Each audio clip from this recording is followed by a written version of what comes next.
Welcome back, Focus Learners. Let's jump right in. Today on The Explainer, we're embarking on a road trip. But, not the kind where you pack snacks and hit the highway. We're going on a deeply personal journey through the actual mechanics of our own lives and our minds. We're going to unpack some truly brilliant insights about how our everyday routines interact with life's ultimate destination. We'll be mapping out the complex, sometimes tricky terrain of the path, the burden, and the treasure. Right off the bat, I want you to take a second, literally, just pause for a moment and really ask yourself, is this truly what I want, or have my habits brought me here? It's a heavy thought, right? Who is actually steering the wheel of your life right this second? Are you consciously driving, or are you just kind of comfortably chilling in the passenger seat, going along for the ride? Because let's be honest, way too often we wake up at destinations we never actively chose, just because we let momentum carry us. Okay, let's dive into this. Section 1, the autopilot of habit. Let's talk about how these habits literally sustain our lives. To really understand this journey, we first have to look at the everyday vehicles we travel in, our habits. Now, make no mistake, we absolutely cannot sustain life without them. From the exact way you roll out of bed in the morning, to the way you naturally speak, to your deepest patterns of thought, habits are our ultimate autopilot. They lighten the massive, exhausting burden on our minds. They preserve our precious time, our energy, and our attention. Think about it. If you had to consciously rethink every single tiny step of your day, living would be basically impossible. So yeah, they make life easier. But, and this is a big but, there's a hidden trap. Anything that makes life easier also has a sneaky tendency to become completely invisible. Let's look at a quote-unquote good habit, like reading. Reading is amazing. It nourishes the mind. But over time, if we're not careful, it morphs into mindless repetition. We end up consuming the exact same types of books, the same safe perspectives, looking for the exact same answers. The curiosity just quietly packs up and leaves, leaving behind nothing but the physical motion of turning pages. We even do this with our language. When we casually toss out phrases like, well, that's just how things are, or this is just how the system works, we aren't actually explaining a single thing. We're just suspending our thinking. We're surrendering to a situation rather than actually trying to understand it. I want to slow things way down for a second and just let this poignant couplet really sink in. Habit carries one forward. Consciousness gives direction. Many are on the move. Few know where they are going. It's incredibly powerful. Habit will sustain your life, sure. It provides that vital momentum to keep you moving forward, but it absolutely cannot draw the map. It cannot chart your course. Without conscious direction, your momentum is literally just wandering around in the dark. Section 2, waking up the driver. This is where consciousness steps in. So how do we make sure we actually know where we're going? Well, this brings us to our internal compass, consciousness. Now, don't get me wrong, we don't need consciousness to break every single habit we have. That would be a complete nightmare. We need it to purposefully suspend our habits when necessary.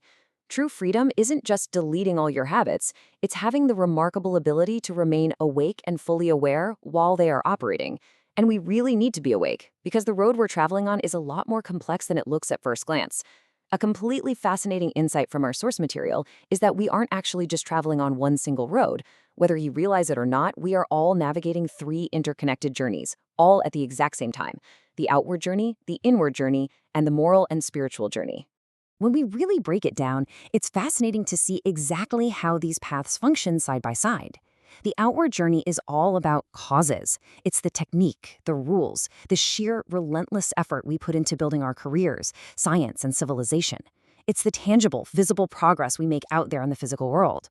But then, look at that middle path, the inward journey. This is the much quieter road where we have to confront our fears, our raw vulnerability, our hopes, and ultimately our true selves. And the third is the moral journey, which shapes the spirit and determines the actual caliber of person we're becoming. The absolutely crucial takeaway here is that if we only master that outward journey, if we're just obsessed with technique and visible outcomes, we turn mechanical. If we neglect the inward path entirely, we become completely estranged from ourselves. We might achieve every single thing on paper, but we'll understand absolutely nothing inside. Which brings us to a severe and honestly an incredibly common modern imbalance. Imagine pouring 90% of your life's energy into that outward journey. You're constantly grinding, constantly achieving, constantly telling everyone, I did this, I achieved that. What happens? You literally become a prisoner to your own external success. Our source gives a harsh warning about this. Life works like communicating vessels. When you neglect your inward journey to this crazy degree, even massive, jaw-dropping success turns into a profound kind of exhaustion. It literally ruins your inner engine. An imbalance in one disrupts the whole system, leaving us feeling totally hollowed out, even though to the rest of the world we checked all the right boxes. Section 3. Finding strength in vulnerability.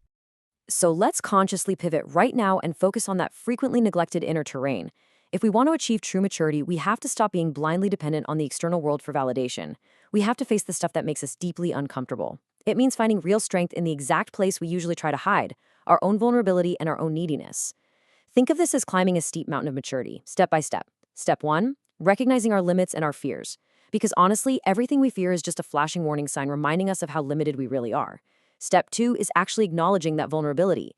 If we refuse to see our own flaws and our own deep needs, there is zero chance we'll ever see them in anyone else. And if we try to engage with people without that self-awareness, it doesn't result in compassion. It turns into domination. We just end up projecting our own hidden insecurities onto everyone around us. But if we can push through to step 3, discovering true strength by serving a higher cause or committing to something greater than ourselves, we naturally become stronger, we become dignified, and we become entirely free. Let's pause again for just a second. I want to appreciate this beautiful second couplet from the text. The one who knows their weakness finds a path to strength. The heart that sees its need becomes a path to mercy. Think about what that actually means. When we recognize our flaws and we choose to act in the service of something way bigger than our own ego, the very source of our strength shifts. Our deepest fears actually begin to fade away. Those agonizing needs we felt, they give way to a profound, unbreakable trust. It's an absolute game changer for how you interact with the world. Section 4. Guarding your inner treasure. Let's see what happens when we arrive. Arriving at that profound trust, that announces our arrival at the true destination of the inner path. We all carry this incredible treasure within us, but the text makes one thing crystal clear. This treasure does not just hand itself over easily. It requires immense effort, grueling labor, and a whole lot of quiet patience. In fact, its value is determined exactly by the amount of effort you put in. So what are these ultimate treasures we're desperately seeking?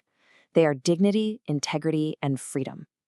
But as you can guess, a treasure this precious needs a formidable guardian.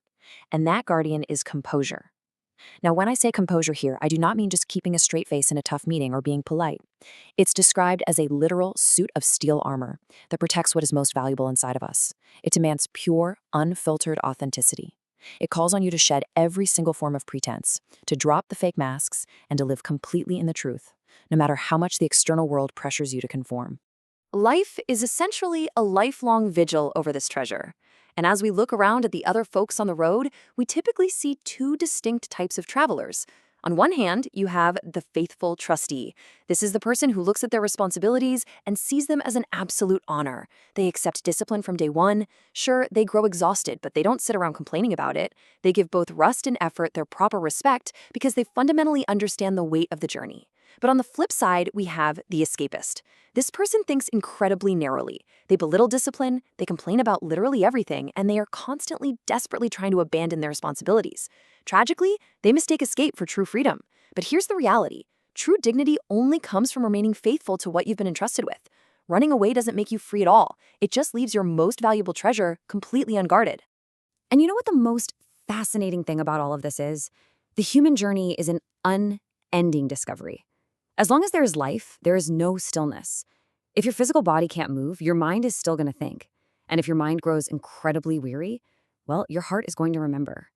A person who sincerely desires the right path and actually does the work to align themselves with wisdom never truly falls off it. The journey just turns into this continuous, beautiful unfolding. New ideas arrive, new doors constantly open, and it all leads to an even deeper understanding of who you are. So, what does this all mean for us? As we wrap up this explainer today, I want to leave you with a final provocative question. Really think about this. Are you just surviving the outward road, checking the boxes, or are you awake enough to claim your inner treasure? Remember, this whole journey is yours to direct, but only, and I mean only, if you choose to grab the wheel. Take that necessary pause we talked about. Look within and wake up to the incredible, lifelong journey you have ahead of you. Keep exploring, keep questioning, and keep learning.